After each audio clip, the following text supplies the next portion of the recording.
Próximo sábado? Ah, muito bem. Eu sabia que pelo menos uns dois ou três, né? Uns dois ou três aí estariam atentos. É um prazer estarmos com vocês novamente, né? Nessa casa de oração. Tenho certeza da presença de Deus com todos nós aqui. Amém? Hoje é um dia especial. Vamos ter mais uma pessoa nascendo para o reino de Deus, que vai ser batizada aqui. Uma pessoa querida de todos nós. E antes do batismo, nós vamos compartilhar um pouquinho algumas ideias referentes a esse assunto tão importante que é a questão do batismo. Pastor, é importante ser batizado? É necessário? O que você acha? É ou não é? É importante? Por que é importante o batismo? Por que Deus instituiu essa cerimônia tão importante na vida das pessoas? A gente vai estudar um pouquinho com vocês esse assunto. O texto-chave de hoje se encontra no livro de Mateus, capítulo 3. Mateus, capítulo 3, verso 1 em diante. Mateus 3, verso 1 em diante.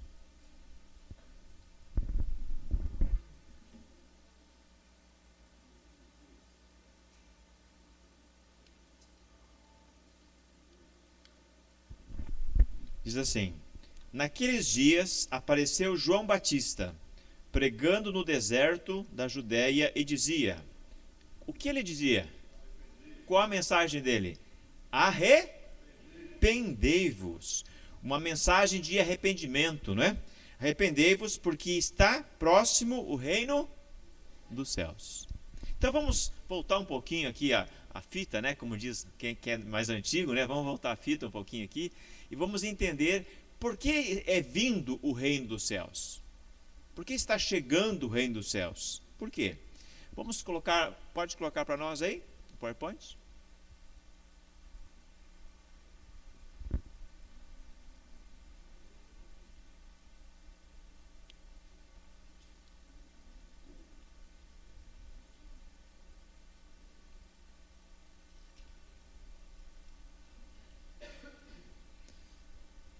Enquanto o pessoal vai encontrando ali o PowerPoint, você pode abrir a sua Bíblia agora em Gênesis, no capítulo 2, verso 16 em diante. Gênesis capítulo 2, versos 16 em diante. Diz assim: E lhe deu esta ordem: de toda árvore do jardim comerás livremente, mas da árvore do conhecimento do bem e do mal não comerás, porque no dia em que dela comerdes, certamente morrerás. Como que a vida... porque a morte é o contrário da vida, certo? Morte, contrário da vida. Como que nós recebemos a vida? A vida envolve dois elementos básicos: o pó, certo? E o fôlego de vida. A vida está no pó ou está no fôlego? No fôlego. Por exemplo, a terra em si não produz vida. Terra não produz vida. Você pega um pote de terra, deixa ali, ele vai ficar ali eternamente sem produzir vida. A terra produz nutrientes. Para que exista vida, você precisa colocar na terra o que há? Sementes. Concorda comigo? Então a vida está na semente, não está na terra. Na terra está o nutriente. Então este fôlego de vida, olha só. Opa. Muito bem. Então no fôlego de vida existe a vida. Por exemplo, algumas pessoas se preocupam assim: pastor, mas e se eu morrer afogado e os peixes me comerem, como é que vai ser na minha ressurreição? Não é? Como que vai ser a minha ressurreição? Como é que vai juntar tudo isso? Pessoal, não se preocupem, porque a vida não está na carne em si, na terra. A vida está no fôlego de vida. Lá no livro de Eclesiastes, capítulo 12, verso 7, o que diz lá? Eclesiastes, capítulo 12, verso 7. Eclesiastes, capítulo 12, verso 7.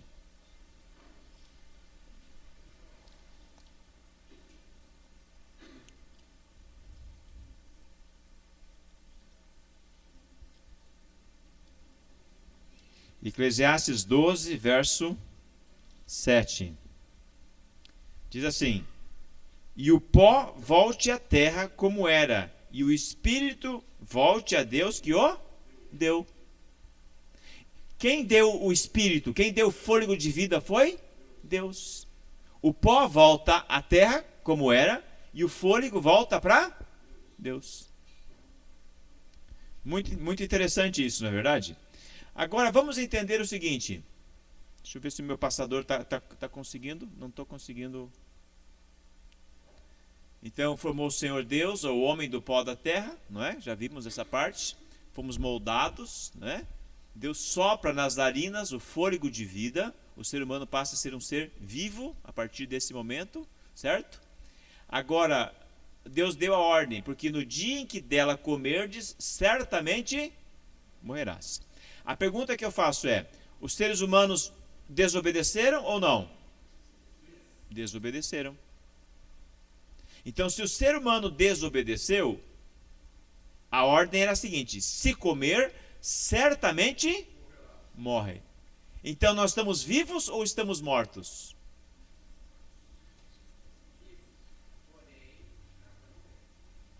Estamos vivos ou estamos mortos? Estou confundindo a cabeça de vocês agora aqui, certo? Vamos ver como acontece a morte física.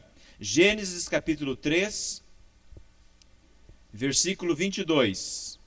Gênesis 3, versos 22.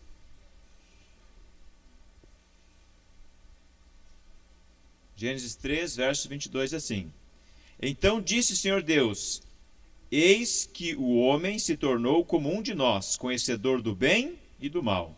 Assim, para que não estenda a mão e tome também da árvore da vida e coma e viva o quê?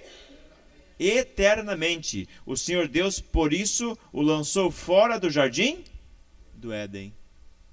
Se os seres humanos continuassem comendo da árvore da vida, eles estariam vivos até hoje ou não? Estariam? Aqui diz o texto: se os seres humanos continuassem comendo da árvore da vida, estariam vivos ou não? Estariam vivos. Aqui diz, inclusive, para que não da árvore da vida e vivam eternamente. Então a vida física está baseada na árvore da vida. Nesta árvore nós encontramos os nutrientes necessários para que as células não morram. Por exemplo, o nosso corpo se renova a cada tempo. As células vão morrendo e outras células vão nascendo. Só que com o passar do tempo, mais células morrem e menos nascem. E aí você começa a murchar, né? Você começa a regredir até que chegue o momento da morte. Mas a pessoa que come da árvore da vida, as células se reproduzem. E as células não morrem. E essa pessoa vive. Então, Adão e Eva foram privados de comer da árvore da vida para que não continuassem vivendo. Então, pastor, de que morte está falando esse texto aqui? Agora é importante você prestar atenção. Porque no dia em que dela comerdes, certamente morrerás. Adão e Eva não morreram no dia em que comeram, fisicamente. Adão viveu quase 1000 anos. Então, a morte que nós estamos falando aqui não é a morte física. Porque a morte física está baseada em comermos ou não da árvore da vida. Mesmo na nova terra, depois de tudo restaurado, nós vamos continuar comendo da árvore da vida. Então a morte que o texto está falando não está se referindo à morte física, mas à morte espiritual. No momento em que Adão comeu, ele o quê? Morreu espiritualmente. Adão e Eva morreram espiritualmente. Perderam. Então eu sempre digo assim, quando eles foram criados, 100% perfeitos, concordam? Depois que eles comeram da árvore, 95% imperfeitos, concordam? Deixa eu fazer a pergunta de novo. Quando eles foram criados, 100% perfeito, concordam? Sim? Sim ou não? Depois que eles comeram, 95% imperfeitos, concordam? Não, claro que não. Depois que eles comeram, eles se tornaram 100% imperfeitos. Esse é assunto de uma outra palestra. Tanto é que o homem agora ele vai fugir da presença de Deus. E quando Deus vai perguntar para o homem o que ele fez, ele vai jogar a culpa na mulher. Ele já vai fazer o trabalho do diabo, que é acusador. Ele vai lançar o problema para outra pessoa já.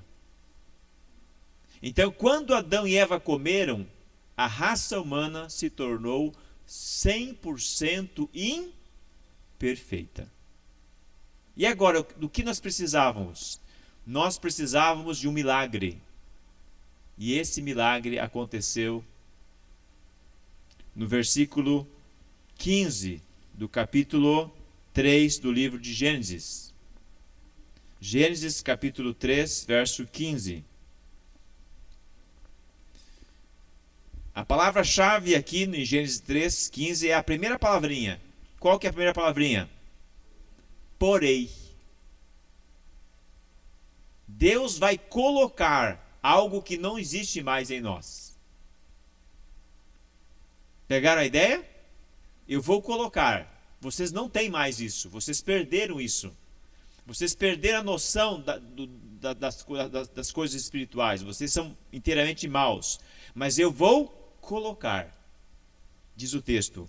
Porém, inimizade entre ti e a mulher, entre a tua descendência e o seu descendente. Este te ferirá a cabeça e tu lhe ferirás o calcanhar. A inimizade para com o mal é um ato da graça divina. Deus é quem coloca essa inimizade. Por exemplo, você foi motivado a vir aqui hoje, certo? Muito bem. Mas você não veio porque você quis. Você veio porque Deus trabalhou no seu coração para você estar aqui. Tudo aquilo que é bom, tudo aquilo que é amável, que é respeitável, é porque Deus está trabalhando na vida dos seres humanos. É a expressão da graça divina. Deus disse para Satanás o seguinte: os meus filhos não estão abandonados, eu vou estar com eles. Tanto é que eles pecam no versículo 7, já no versículo 8, Deus está presente. Perceberam? Eles comem no versículo 7, no versículo 8, Deus já está presente. Só que o que acontece, queridos, é que nós vamos enfrentar um problema. O primeiro problema é a questão da morte, o reino das trevas, não é? O que ele diz? Qual que é a mensagem de Satanás? Então a serpente disse à mulher: é certo que não morrerás. Morre ou não morre? Morre. Mas Satanás diz que não morre. Deixa eu te fazer uma pergunta. Hoje de manhã, quando você foi escovar os dentes, ou foi pentear o cabelo, ou lavar o rosto no banheiro, você pensou na morte? Alguém pensou na morte aqui? Agora, quando você chegar em casa, tem uma tarefinha para você agora, quando você chegar em casa. Quando você chegar em casa, pega um álbum antigo seu, de uns 20 anos atrás, e dá uma olhadinha. Pega uma fotografia antiga sua e uma recente, e eu vou te perguntar, você vai ver a morte ou não vai ver? Nós estamos morrendo todos os dias. A cada momento nós estamos morrendo. Deus não removeu a morte. A morte, ela passou a existir como uma forma de neutralização do mal. Porque se não houvesse morte, o mal se perpetuaria. Concordam? A morte é a maneira que Deus encontrou de eliminar o mal. Todos nós que nascemos com uma oportunidade de vida expressa pela graça divina. E o salário do pecado, que deveria ser a morte para cada um de nós, Jesus morreu em nosso lugar. Porque Deus amou o mundo de tal maneira que deu o seu Filho unigênito para que todo aquele que nele crê não pereça, mas tenha vida eterna. Então esta vida que Deus te deu, que Deus projetou para você, ela continua existindo se você quiser.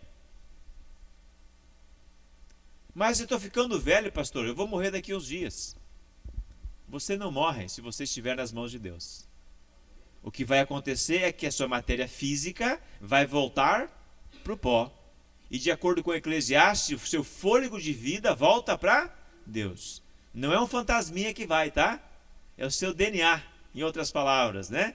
A essência da sua vida está lá guardada até o dia da volta de Jesus. Quando Jesus voltar, a trombeta vai tocar, o seu fôlego vai descer novamente, vai se encontrar com a terra novamente e vai surgir aquele homem maravilhoso, barriga de tanquinho, né? Todo sarado, perfeito, aquela mulher linda, maravilhosa, com aquele cabelo lindo, maravilhoso. Não vai precisar usar chapinha, creme, nada daqueles negócios. Perfeitos para viver com Deus por toda a eternidade. Você acredita nisso? Você crê nisso? Eu creio nisso. E quem não acredita? É direito da pessoa não acreditar. Certa vez um ateu conversava com o cristão dizendo: eu não acredito nessas coisas todas. Aí o cristão disse: bom, é o seguinte, envelhecer eu e você vamos envelhecer. Viver nós vamos viver. A diferença é que quando eu morrer, eu tenho duas opções. Se Deus não existe, se tudo isso não é uma farsa, eu vou morrer, eu vou para o cemitério e vou ser sepultado. Você vai morrer, também vai para o cemitério e vai ser sepultado. E acabou. Agora, se Deus existe, aí, meu amigo, então no máximo o que vai acontecer é nós empatarmos, mas perder para você eu não vou. Então vale a pena sermos cristãos. Vale a pena acreditarmos em Deus, acreditarmos na sua palavra, seguirmos essa verdade. Mas a mentira de Satanás é a seguinte: não pense na morte. Nós vemos a morte como uma coisa ruim. A morte não é uma coisa ruim, pessoal. Imagina uma pessoa com câncer no estado terminal ficar vivendo naquela situação a vida toda. Você queria isso para você? Eu visitei uma pessoa que estava há 30 dias no hospital. Já estava na UTI, olhos abertos. Estava num estado horrível. Os médicos vieram e disseram assim: podemos desligar as máquinas? É duro, não é verdade? Eu não quero isso para a minha vida. A morte não é uma coisa ruim, a morte é um descanso. A Bíblia fala que a morte é o descanso do justo. Você vai descansar e vai aguardar a trombeta tocar. E a trombeta não vai tocar aqui. A trombeta, no meu ponto de vista, eu gosto de pensar que quando Jesus estiver no céu com os anjos, e chegou o momento certo, o momento determinado da vinda dele, ele vai dizer: é agora, vamos. E quando ele falar vamos,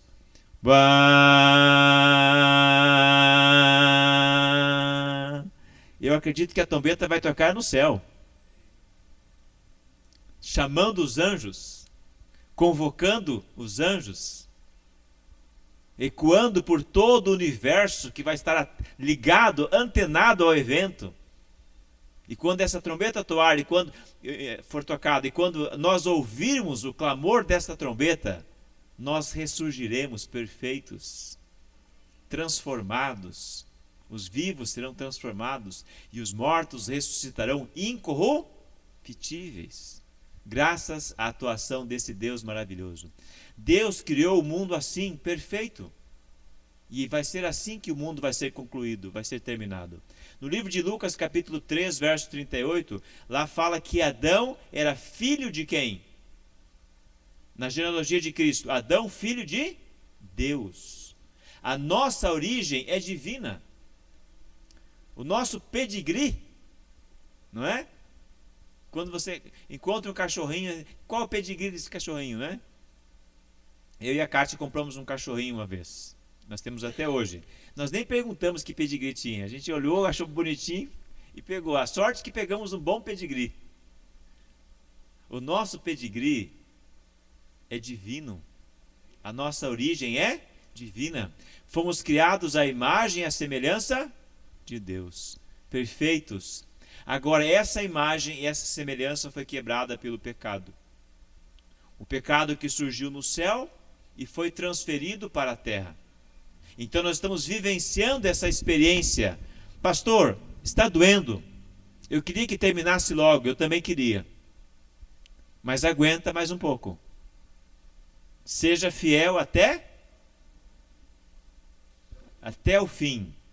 Seja fiel até a morte, e você receberá a coroa da vida. Nós fazemos parte de uma experiência do que é viver em pecado. E essa experiência vai ser um laboratório tão claro, tão transparente do que é o pecado, das consequências do pecado, que o pecado vai ser destruído para sempre, jamais se levantará pela segunda vez. Amém, irmãos? O pecado jamais vai se levantar pela segunda vez. Então, quando Adão e Eva pecam, eles entregaram a chave, está aqui a chave, ó, do planeta Terra. Porque veja bem, essa igreja tem uma chave, não tem? Qual que era a igreja de Adão e Eva? O planeta Terra. A igreja de Adão e Eva era o planeta Terra inteiro. Qual que era a casa de Adão e Eva? O planeta inteiro. Eles tinham ali o jardim do Éden, mas eles tinham o domínio sobre todo o planeta. Tudo era deles. O que eles fizeram? Eles entregaram a chave. E agora, por usurpação, Satanás passou a ser o príncipe deste mundo. Então, quando Adão e Eva pecam, eles vão viver agora debaixo de uma tirania. Então, quem vai dominar agora não é o reino de Deus, mas é o reino das trevas. É o reino das trevas que vai dominar. Então, agora eles deixam de ser filhos e passam a ser o quê? Escravos. Mas Deus não podia ter intervindo, pastor. Deus interveio. Deus fez a parte dele. Ele veio e disse: eu vou pagar o preço por vocês. Mas vocês vão ter que passar por essa experiência. Vocês vão ter que querer a salvação. Vocês vão ter que buscar a salvação. Sabe, queridos, nós vivemos num universo onde existe mais anjos do que seres humanos. Aqui na Terra existem mais anjos que seres humanos. Cada um de nós tem pelo menos um anjo, que é o nosso anjo da guarda. Se não fosse ele, nós seríamos massacrados pelo mal. Só que além dos anjos bons, existem os anjos maus. Deus não abandonou os seus filhos, Ele está conosco. Jesus veio a esse mundo, o Espírito Santo está entre nós. Então percebam que Deus não abandonou a gente e deixou a gente ao acaso. Não, Deus está fazendo da terra uma escola de aprendizado, onde nós somos os alunos de forma prática. E Ele está presente conosco para nos fortalecer, para nos animar e nos dar as condições necessárias para sermos vitoriosos. Amém? Porém, vamos ter que amargar. Então, o que diz aqui em Romanos? Porque não faço o bem que prefiro, mas o mal que não quero, esse faço. Mas se eu não faço o que não quero, já não sou eu quem o faz, e sim o pecado que habita em quem? Em mim.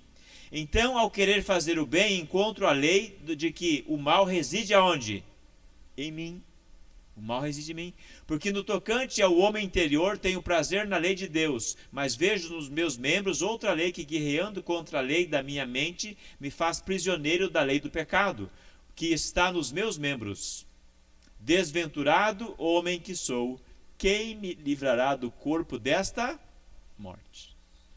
Então aqui nós estamos falando de uma natureza. Então não ache estranho se muitas vezes você tem a tendência de pecar. Isso não é estranho para nós.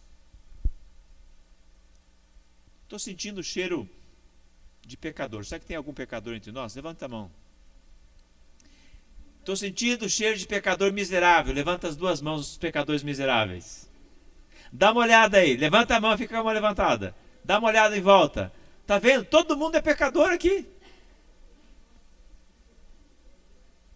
E o que eu preciso então? Eu preciso estar conectado na pessoa de Deus. Então toda a minha força, toda a minha energia, digamos assim, está na fonte, e essa fonte é a maravilhosa pessoa de Cristo. Eu preciso estar conectado na pessoa de Cristo. Quando o homem pecou, mudou a forma dele ver as coisas. Aqui na parte posterior do cérebro existe o lóbulo frontal. Quando o homem pecou, ele perdeu o senso da responsabilidade, o senso da espiritualidade. O lóbulo frontal é um órgão do corpo. Por exemplo, nessa parte de baixo ali, rosa, tipo uma bolinha que tem rosa, eu tenho ali o cerebelo. Se eu der uma pancada aqui na nuca de alguém, a pessoa pode até cair, porque teve o cerebelo afetado. Se a pessoa ingere bebida alcoólica, ela anda, né, caçando frango, né, assim, né, caçando frango, né, porque ela afeta o cerebelo. Da mesma forma, se você afetar o lóbulo frontal, você vai mudar seu comportamento. Eu tenho um colega, pastor, que o pai dele teve o seu lóbulo frontal afetado. E eles têm que conviver com este homem que não tem um comportamento definido. Ele perdeu os princípios, perdeu moralidade, ele perdeu tudo. Não que ele quisesse, é um problema físico. Seu lóbulo frontal foi afetado. Ele não pode nem ser julgado pela lei. Porque não é ele que quer. Ele é assim. Seu lóbulo frontal foi modificado. Que coisa terrível, não é verdade? Então, quando Adão e Eva pecaram, eles tiveram seu lóbulo frontal modificado. Eles perderam os valores, os princípios, tudo isso. Mas Deus, pela sua graça, é um Deus de restauração. E Ele oferece a nós, então, a restauração. Por isso que você precisa, e eu precisamos, buscar esse Deus como o ar que nós respiramos. Todos os dias. Porque o pior inimigo que você tem, sabe quem é? É você mesmo.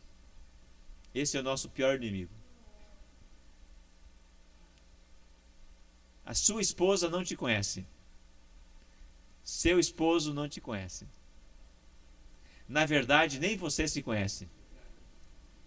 Nem nós nos conhecemos.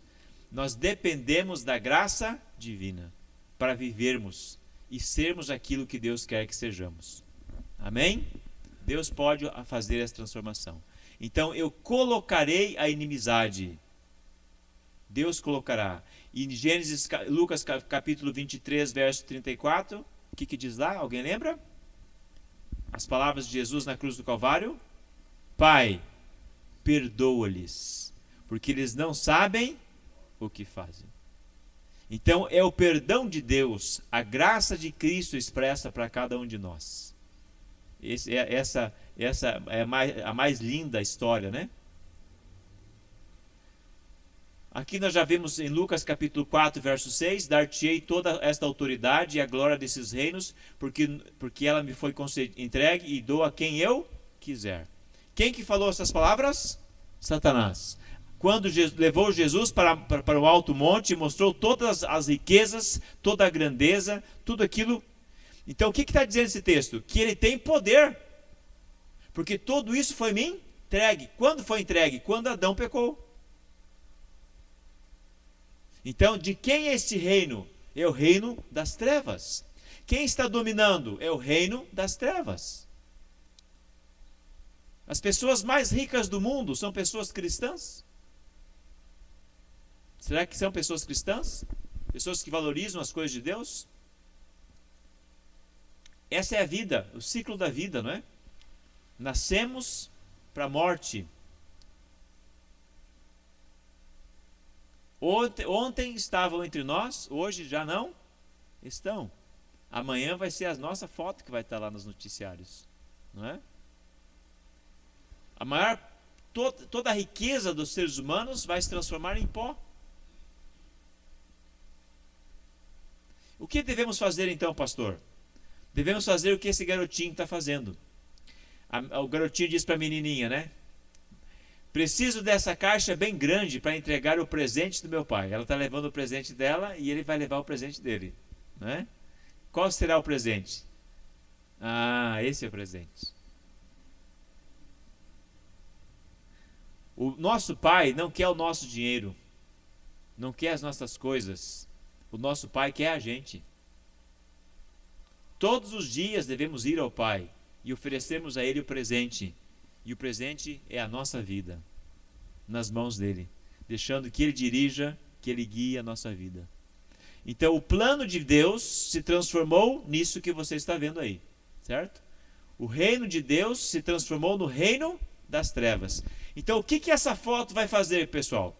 Essa foto aqui vai fazer o seguinte: vai fazer com que todos os mundos, em todas as épocas, durante toda a eternidade, tenham uma radiografia do que o mal faz. Você quer a foto da direita ou quer a foto da esquerda? Cientificamente comprovado o que o mal causa. Está aqui, ó. É isso que você vai querer? Não. Então, o mal jamais vai se levantar pela segunda vez. Porque é cientificamente comprovado que não vale a pena abandonarmos os princípios e os valores de Deus. Todas as vezes que nós abandonamos os princípios e os valores de Deus, nós acabamos nos dando mal. E foi isso que aconteceu com a raça humana, né? Então chegamos no texto-chave de hoje que nós lemos com vocês. No deserto, este homem se levanta e começa a pregar: arrependei-vos, porque está próximo o reino dos céus. Do que ele estava falando? Estava próximo o reino dos céus, porque quem estava dominando é o reino das trevas. Só que o reino dos céus estava próximo, e o reino dos céus chegou, e aqui está ele. Ele veio. Na pessoa de Jesus Cristo, o reino de Deus foi manifesto. Amém? E Jesus veio para resgatar a raça humana e romper a cadeia da morte, dando às pessoas a oportunidade da vida. Declarou Jesus: eu sou a ressurreição e a vida. Quem crer em mim, ainda que morra, então acabou. O reino das trevas não tem mais domínio sobre nós. Amém? Paulo diz assim: para mim o viver é Cristo e o morrer é lucro. O reino das trevas não tem mais domínio sobre os filhos de Deus. Porque o reino de Deus veio a este mundo para nos resgatar. Não é isso maravilhoso? É algo extraordinário, não é? E como ele fez isso? Através da sua morte e através da sua ressurreição. Jesus morre para pagar o preço que você merecia. Jesus cometeu pecado? Então deveria ele morrer? Não. Você cometeu pecado? Deveria você morrer? Então ele morreu no seu lugar. Então Cristo morre no seu lugar. Mas ele vence a morte, ressuscitando. Então, com a morte, ele paga o preço do pecado, e com a ressurreição, ele nos dá a garantia da vida eterna. Então, morte e ressurreição são dois pontos fundamentais para a nossa vida e para a nossa salvação. Só que para nós, ele vai deixar, então, Cristo vai deixar o exemplo do que eu e você devemos fazer. Então, ele vai instituir o batismo. João Batista está batizando, Jesus vai ser batizado, porque nas águas, quando você é sepultado nas águas, representa o quê? A morte. E quando você nasce, representa a ressurreição. Então, por isso que o batismo é importante. Porque o batismo demonstra a sua morte. Você nasceu no planeta Terra? Nasceu ou não nasceu? Se você nascesse em Marte, você seria marciano. Mas como você nasceu na Terra, você é terráqueo. Então, na sua identidade está lá terráqueo. Quem está dominando na Terra? Satanás. Então você pertence a ele. Na sua credencial, no seu documento está lá, você pertence ao príncipe das trevas. Porque quando você nasceu, quem estava dominando era ele. Então ele é seu pai. Jesus disse àqueles fariseus: vós sois filhos de quem? Do diabo, que é o vosso pai. Então, quando você nasceu, na sua identidade foi escrito filho das trevas. E o salário do pecado é a morte. Então você agora, quando você é batizado, você é sepultado, então você está pagando o preço. E se você nasce de novo, você vai ter uma nova paternidade agora. Então, por isso que quando Jesus é batizado, o céu se abre, a pomba desce, o Espírito Santo, e uma voz audível diz o quê? Este é o meu amigo amado, é isso? A palavra-chave é filho. demonstra paternidade. Então, quando você é batizado, você escolheu nascer no reino de Deus. Por isso que João Batista estava pregando essa mensagem. Arrependei-vos, porque é vindo o reino de Deus. Então, é importante o batismo ou não é? Claro que é. É fundamental. E disse-lhes: ide por todo o mundo e pregai o evangelho a toda criatura. Quem crer e for batizado será salvo. É fundamental o batismo, porque você é uma nova criatura. Você escolheu o reino de Deus. Você está entendendo que nós temos dois reinos? Vocês entenderam? Reino das trevas e reino de Deus. Deus não vai obrigar você a ficar desse lado ou daquele lado. Você tem que escolher. Essa liberdade cada um de nós tem. Então, se você escolhe esse lado, você está saindo do reino das trevas para o reino de Deus. Então você vai ter que morrer e vai ter que nascer uma nova criatura. Por isso que nós somos novas criaturas, que vivemos uma vida em harmonia com os princípios de Deus. Paulo diz: eu não mais vivo, mas Cristo vive. Completem a frase: eu não mais vivo, mas Cristo vive em mim. Amém? Alguma dúvida com respeito a esse assunto? Não? Está tudo certo? Eu queria encerrar contando a história desse moço jordaniano. Em 2015 eu tive a oportunidade de fazer uma viagem de estudos na Jordânia e em Israel. Foi uma experiência muito interessante. Mas uma coisa me marcou.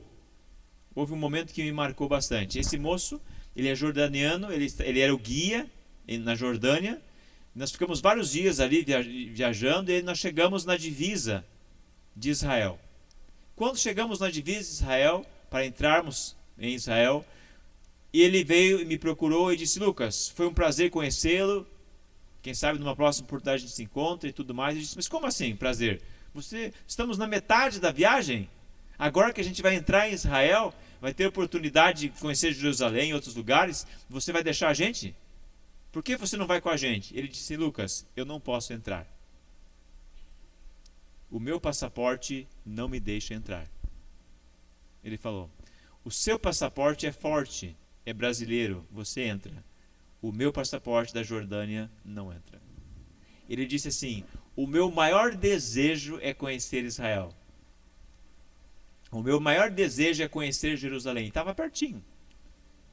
Mas eu sei que eu nunca vou conseguir alcançar esse objetivo, porque eu não tenho um passaporte como você tem. O meu passaporte não entra. Você sabe que Israel é bem fechado, né? Para os países de em volta ali. Porque em Israel é como se você vivesse nos Estados Unidos. É um país de primeiro mundo. Se eles abrirem as fronteiras, vai ser invadido aquilo lá. É um território pequenininho, do tamanho do Acre, se não me engano. Pequenininho. Dá 300 quilômetros de uma ponta na outra. Se Israel abrir, eles invadem e acabou. Então eles não deixam entrar. E naquele momento eu nunca tinha parado para pensar no valor do meu passaporte.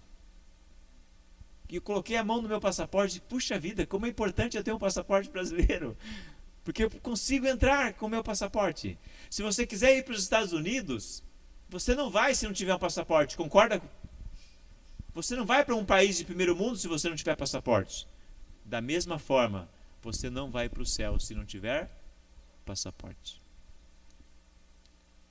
E nesse passaporte tem que ter o nome do seu pai. Por isso, o batismo é o seu novo nascimento. Quando você recebe a sua nova identidade. Uma nova criatura. Filho e filha de Deus. Eu quero chamar a Eliana que vem aqui à frente. Pode vir.